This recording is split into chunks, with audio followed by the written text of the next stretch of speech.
Canal del Congreso, el canal de la Unión, presenta.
Abel Vicencio Tobar fue un personaje de primera orden en el panismo. Digamos, el PAN no sería lo que es hoy sin él. ¿Por qué? Porque él es el modernizador del PAN. Un gran padre, una gran persona, una persona justa, una persona con un gran sentido del deber, con un gran sentido de la responsabilidad, profundamente humanista. Fue congruente con lo que pensaba y así actuaba en su vida personal, en su familia, en su profesión. Totalmente entregado a sus ideales y con bases tanto intelectuales como espirituales, diríamos, suficientes para mantener esa congruencia a como diera lugar. Bueno, él era un atleta y alguna vez dije yo que Abel era un atleta de acción nacional, es decir, de carrera larga, de carrera de fondo, de no cansarse, de soportar todo y tiempos muy difíciles. Don Abel era un personaje que respetaban tirios y troyanos, como se podría decir, o sea, de un lado y de otro. Era un hombre respetable y eso vale mucho en la política.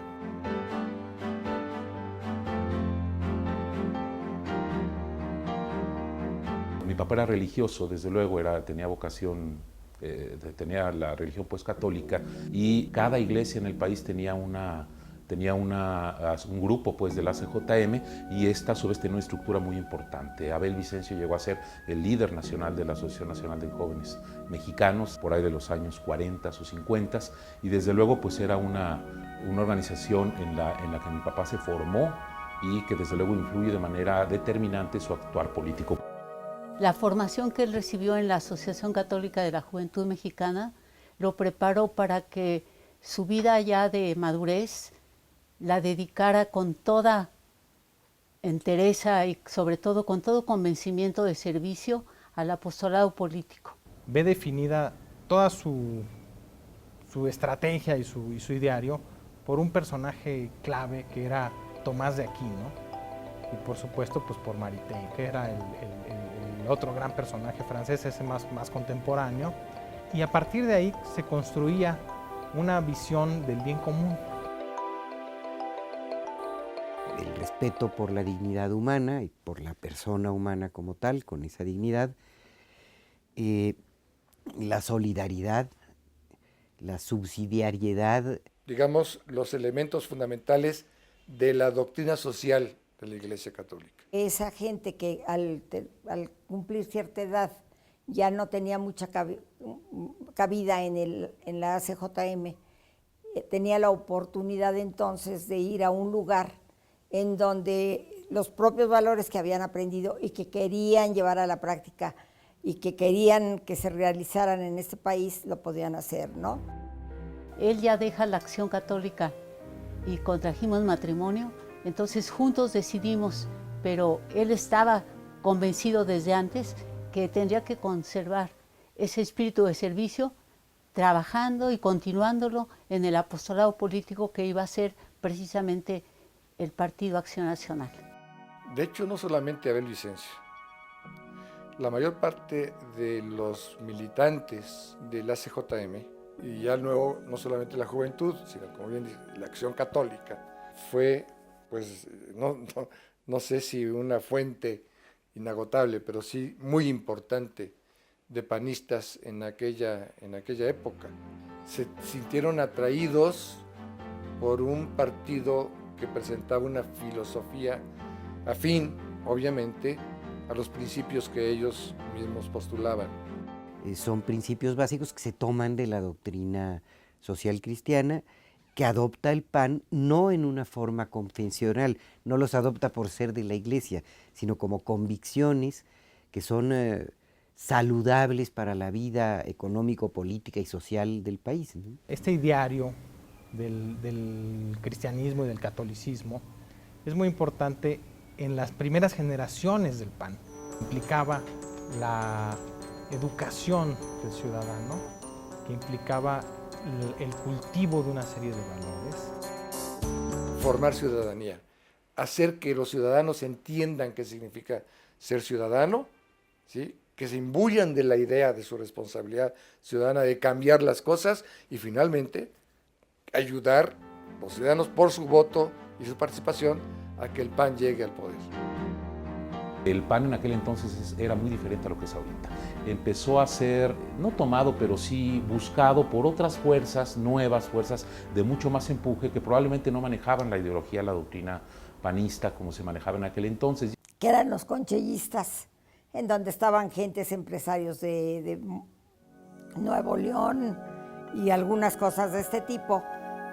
Que tenían una concepción en el aspecto económico que empezaba a diferir un poco de lo tradicional del Partido Acción Nacional. El conflicto no lo causa en ese momento, como ahora lo pudo haber causado ambición de poder o de recursos económicos. La crisis del PAN en ese momento era la defensa de los principios, de que algunos sentían que se estaban violentando esos principios y que teníamos que defenderlos. Entonces fue una crisis de ideología, una crisis intelectual de defensa de los principios. Sí, es una de las crisis más serias, yo creo que la más grave. Dicen que la crisis reciente, haber perdido las elecciones y demás, es la más grave, pero no. Los que no conocen la crisis del 76, no la vivieron, pues obviamente piensan que es la que están viviendo o vivieron hace poco. Uno de sus momentos críticos terribles es cuando en la asamblea, en la convención para elegir candidato a la presidencia de la República, acabamos en un pleito terrible.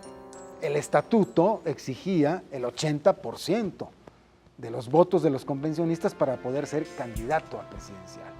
Y casi ningún candidato lo lograba. Le quito el casi, ninguno. Lo que pasa es que los que quedaban abajo declinaban y entonces ya se elegía por aclamación. Y Madero, que era el candidato de los conchellistas, nunca lo logró.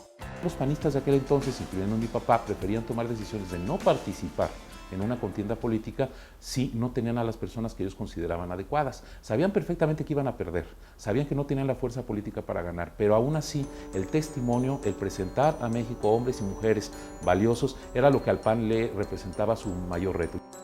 Precisamente por esa división de que unos querían un candidato, pero consideraban los otros que tenían ya otros principios de doctrina en su mente, pues se prefirió no tener candidato. En ese momento motivó hasta pleitos, palos. Fue una convención muy, muy agitada para nuestros estándares panistas, pero fue esa la razón, ¿no? La verdad es que el porcentaje de votos era muy alto y nunca lo alcanzaron. Fue desde luego un momento de gran debilidad, de mucha decepción, de mucha separación. Muchas panistas se salieron del partido y el PAN quedó aún más debilitado. El gran restaurador de esto, en un primer momento, es don Manuel González Hinojosa, que con paciencia y energía logra enderezar un poco el barco, pero el que con paciencia relanza al PAN otra vez es Abel Vicencio.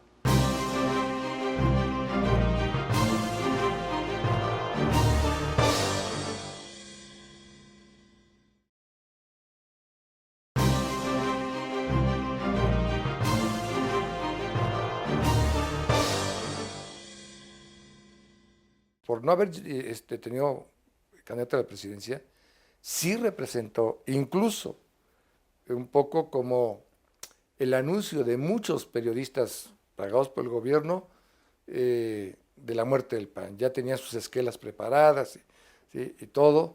Para evitar muchos enfrentamientos en ese momento, hay quien propone que no se elija presidente, que se elija hasta después de la asamblea que iba a elegir nuevos consejeros y que los nuevos consejeros sean los que tengan que elegir al presidente.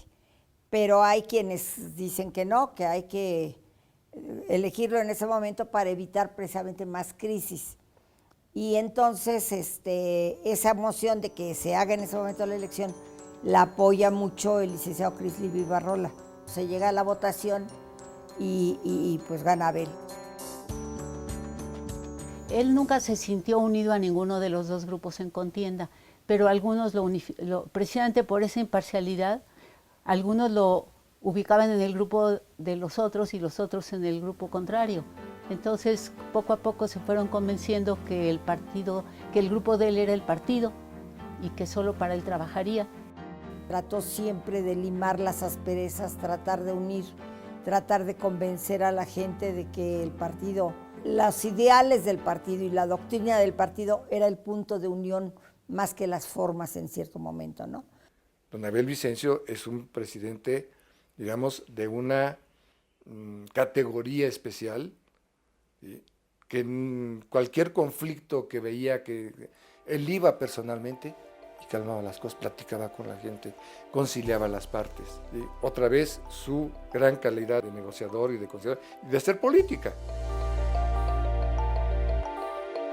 Se usó toda la primera etapa del gobierno, del partido de esa época, en reflexionar juntos, en volver a presentarnos en qué cambiarían los principios, en qué los principios no debían de cambiar, sino más bien cómo los adecuaríamos al momento.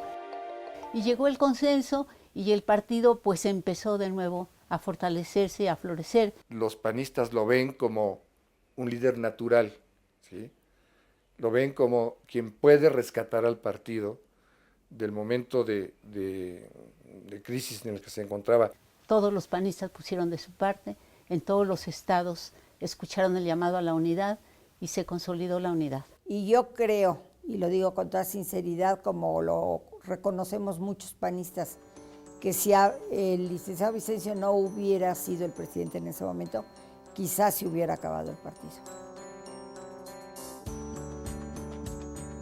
Leer la coyuntura de la reforma política de Reyes Heroles como una oportunidad para el PAN. Después de la gran crisis, en donde todo el mundo casi daba por muerto al PAN, la coyuntura que abre la reforma política de Reyes Heroles en el 77, Abel Vicencio la aprovecha muy bien. Es un momento en donde también el PRI está viendo que se está desgajando el sistema. El PRI, a partir de desde la Secretaría de Gobernación, ¿no?, con el maestro Reyes, inicia una reforma electoral y una reforma política que convierta a los partidos en entes de interés público, lo cual significa que es un momento en el que por primera vez los partidos, el Estado admite que debe de mantenerlos para que sigan existiendo. El Estado admite que va a financiar incluso a la oposición, aunque la oposición no le guste. Habría una concordancia fundamental con la opinión de Reyes Heroles de que las minorías podían llegar a ser mayorías, ¿no? Esta es una frase casi literal, si mal no recuerdo, de Reyes Heroles, que por supuesto al PAN de ese momento le pareció adecuada para dar inicio a una reforma política. En esa reforma él veía que había que tratar de conseguir algo.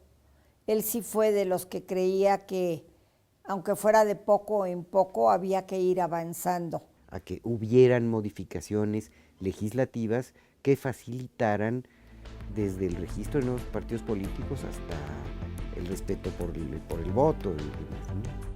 Que iba a ser muy difícil, dado cómo se manejaba el gobierno y el control férreo que tenía sobre todas las instituciones, no solamente del propio gobierno, sino sindicatos y los propios empresarios y los propios banqueros y el campo y el que quieran, pues entonces era muy difícil que pudiera haber una reforma drástica como hasta este momento, pues tampoco la he visto. El PRI necesitaba, para hacer esa negociación y para que esa negociación tuviera algún sentido, una oposición organizada tradicional y respetuosa. Y eso es lo que encuentra en Abel Vicencio. Ese es el personaje clave. Así como podríamos pensar una Beatriz Paredes en el año 2006, dándole el espaldarazo a Felipe Calderón, así podríamos pensar a Abel Vicencio en el sexenio de López Portillo, específicamente para la reforma político-electoral. Si bien la reforma de Reyes Heroles fue importante, era inconclusa. Era apenas, digamos, la punta del iceberg de lo que el PAN quería que saliera a flote. ¿Sí? Pero también con el gradualismo que tenía el PAN, las reformas fueron desgranándose poco a poco a través de los años. Seguir en el proceso del abstencionismo no nos iba a llevar a nada. Yo creo que quizá eso sí hubiera acabado con el partido, ¿no? En aquella época, yo me miento que en los 80, no en los 70 eso, decir, a ver, mira, la próxima vez que llegues tarde a la Junta o que faltes, te hacemos candidato, ¿no? ¿Por qué? Porque una amenaza, o sea, ¿sí? ¿Quién quería ser candidato? Porque tenía que poner dinero de su bolsillo, toda la campaña la hacía de su bolsillo. No había dinero, el PAN se mantenía con los donativos de las gentes que lo integraban directamente y pues no eran los grandes presupuestos que se manejan ahora. El PAN se mantenía de las rifas de coches, no sé si ustedes sabían. Entonces don Abel, ¿sí?, construye candidaturas muy ad hoc, muy ganadoras, digamos, en que se pueda reconstruir lo que el PAN traía en la Cámara de Diputados, lo que el PAN traía en los congresos locales. El auge electoral, eso era como ya se empezaba a medir en el PAN. Esto que nosotros tenemos en la cabeza, el éxito de un presidente o el fracaso de un presidente de un partido en función de si pierde o gana elecciones, esto no había pasado antes. Ese no era el criterio. El criterio era si uno seguía los valores, si uno estaba bien con la cúpula. No, ahora es se ganan o se pierden elecciones. Lo vimos en el sexenio del presidente Calderón. ¿Cuántos presidentes del PAN salieron simplemente por tener resultados adversos? El éxito de Abel Vicencio es que van ganando municipios, que van ganando diputaciones. Todo es muy gradual. Y yo creo que el informe que dio de lo que él había ido logrando y que nos dábamos cuenta los panistas de cómo se iba recomponiendo la estructura y la vida institucional en el PAN, fue lo que hizo que, a pesar de que había muchos candidatos y candidatos importantes, estaba Diego Fernández, estaba Carlos Castillo, había varios otros candidatos, al final de cuentas saliera él elegido él. Y salió elegido también por una mayoría abrumadora que él pues la sintió al grado de que no era muy dado a, o cuando menos cuando yo lo traté más, a ser muy, ¿cómo les diría yo? Muy expresivo en sus cosas, ¿no? Pero cuando esa vez hasta se levantó y agradeció con los brazos en alto. O sea, él agradeció que reconocieran el esfuerzo que él había estado haciendo durante los 3 primeros años para que el partido pudiera salvarse y salir adelante, ¿no? Yo creo que eso fue lo que hizo que se reeligiera el licenciado Vicencio.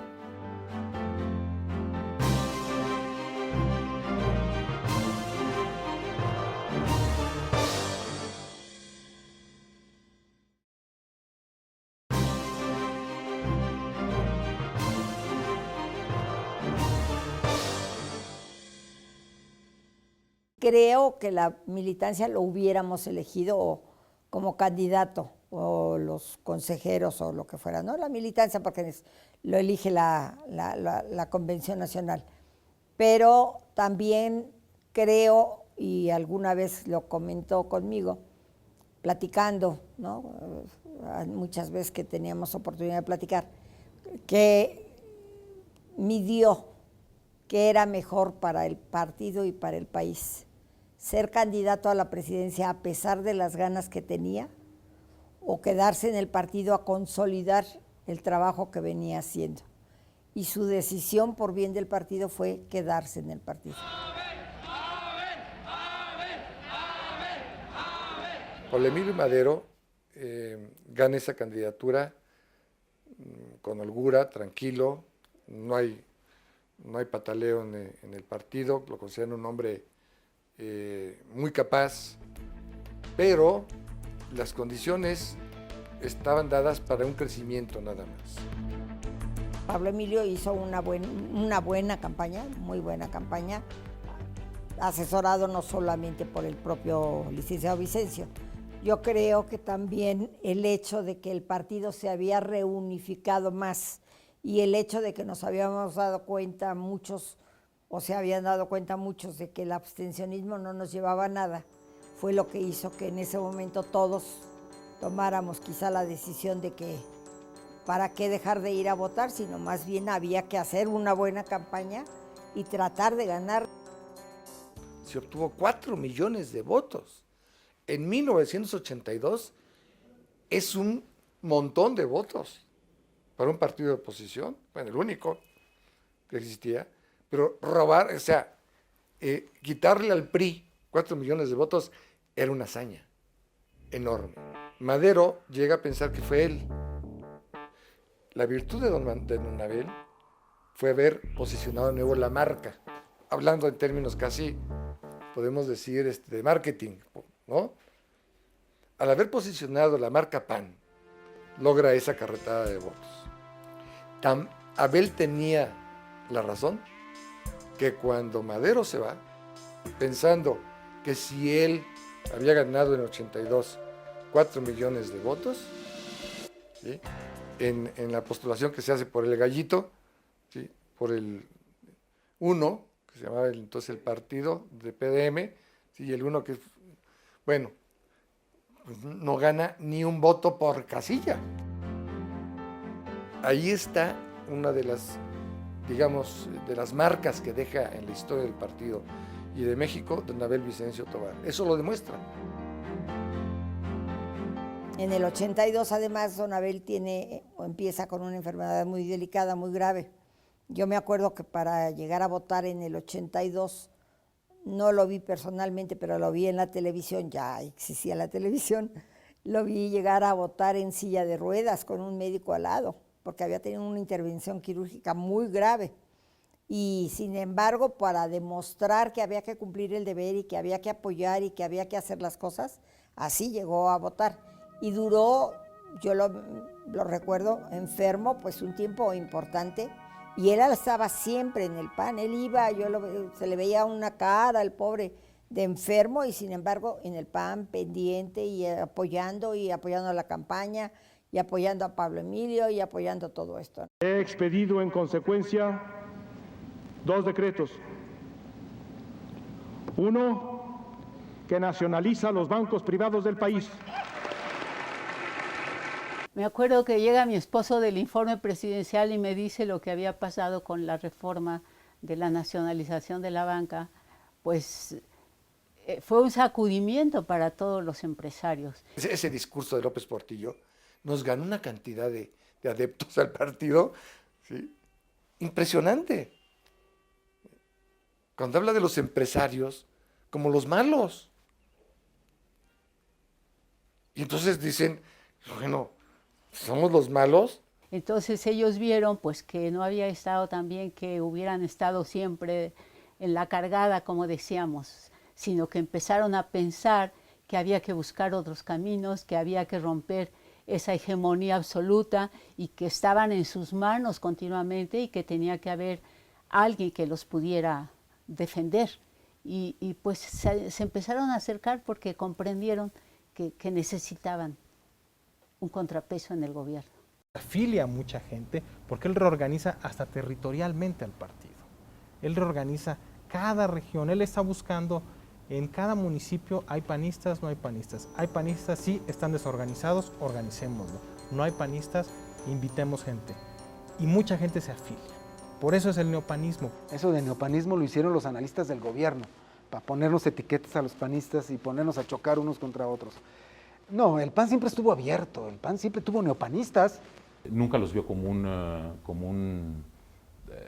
horda de bárbaros que venían a tomar por asalto el partido, sino él era de los que poco a poco, con cuidado, consideraba que era importante que el partido los asimilara. y trataba de entender que todos habíamos sido neopanistas en algún momento y que ahora era el momento de recibir a todos los que quisieran llegarse. Y me parece que la gran labor de los panistas de aquel entonces era asimilar, o sea, darle la bienvenida, tratar de digerir las nuevas fuerzas, las nuevas aportaciones de panistas nuevos. Ahí la ventaja fue que todo el que llegaba pues tenía que ser congruente con la doctrina que teníamos. Tenía una gran disciplina, aunque vinieran de otros grupos, con las reglas del partido, que siempre fueron respetuosos hasta entonces, de sus reglas, de sus principios. Entonces, todos los que en ese tiempo llegaron, pudiera haber una que otra excepción, pero en general puede decirse que todos llegaron al partido a enriquecerlo y a ocupar los primeros puestos del gobierno.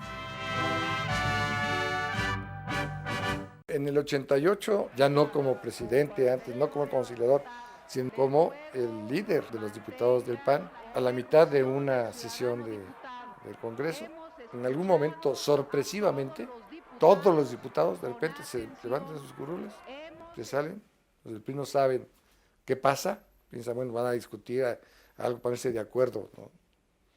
Y todos, sin faltar uno, bajan a los sótanos. A pretender revisar las boletas de las elecciones en aquel entonces. Y al llegar al sótano empieza a huir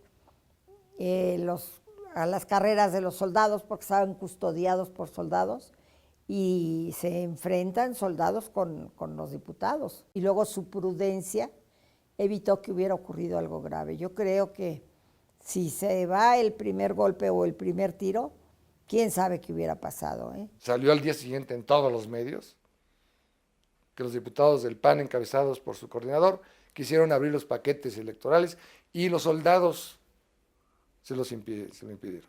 Bueno, en el colegio electoral él sigue insistiendo que es un gobierno ilegítimo. Y él está ahí en ese famoso discurso cuando toma posesión Salinas. No aceptamos que sea legítimo, pero como el país necesita que haya un presidente, pues te exigimos que te legitimes en el ejercicio. Me parece que ese es un gran aporte a la política mexicana, de reconocer que si bien las cosas se hacen mal o se hicieron mal, pues que hay una salida institucional, ¿no? El país tiene que seguir adelante y Acción Nacional no va a ser un estorbo, sino vamos a seguir luchando para que esto pues no se vuelva a repetir.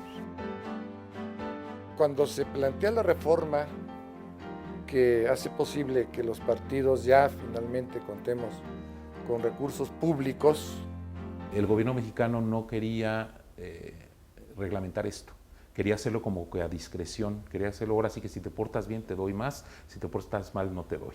Entonces, obviamente cualquier partido que realmente se sintiera de oposición no estaba dispuesto a aceptar esto, porque aceptar el dinero del gobierno implicaba actuar como el gobierno quería. Y así estaban otros partidos como el Popular Socialista, el Auténtico de la Revolución Mexicana y desde luego el PRI, que tenían todos los recursos que querían, simplemente porque eran comparsas del sistema. En el momento en que se empieza a discutir a través de las famosas reformas políticas, que haya leyes que establezcan con claridad cuánto dinero se le debe dar a los partidos, independientemente de que les caigan bien o mal al sistema, en ese momento gentes como mi papá consideran que debe de aceptarse ese financiamiento público. Él se da cuenta perfectamente que el PAN, sin esos recursos del Estado, nunca va a crecer. El licenciado Vicencio decide, y todo el Consejo Nacional y las gentes consultadas por él, que lo único que se puede aceptar y que fue la primera prerrogativa es el papel para imprimir unas hojas que se imprimían grandotas donde venía la lista de los candidatos a diputados plurinominales que se pegaban pues en la calle. Eso es lo único que se acepta en ese momento.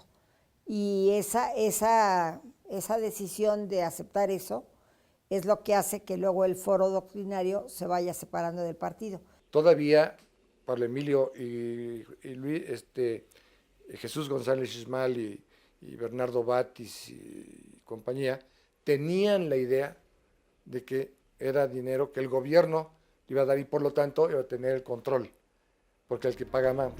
Esto todavía dura un tiempo al interior del partido hasta que en una junta de consejo nacional pierden porque nada más ganan 11 votos contra 300.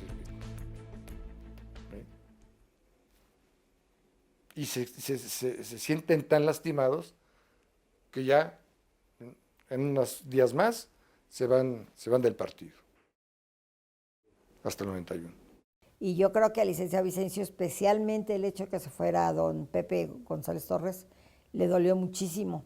Pero él dijo que primero estaba su obligación que su amistad.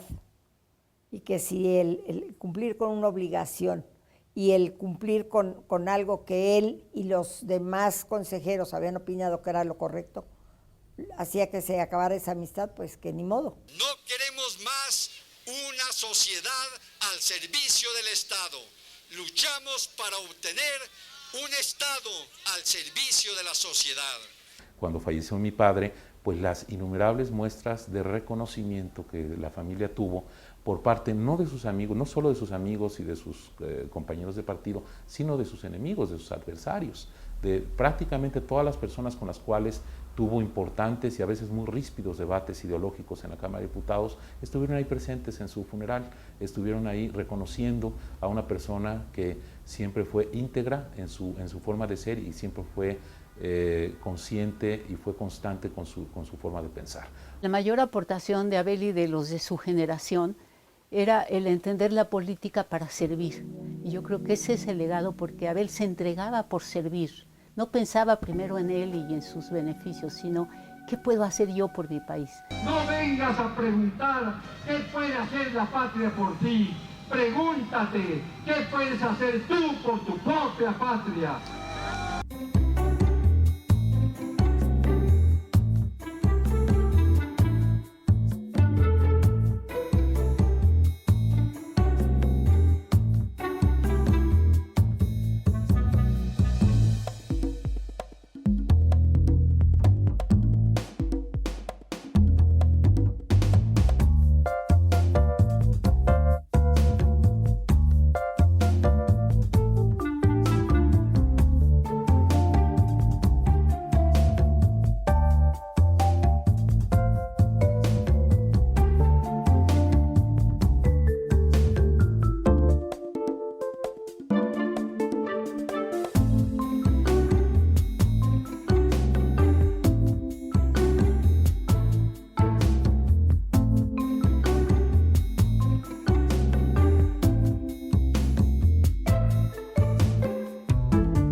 Canal del Congreso, el canal de la Unión, presentó.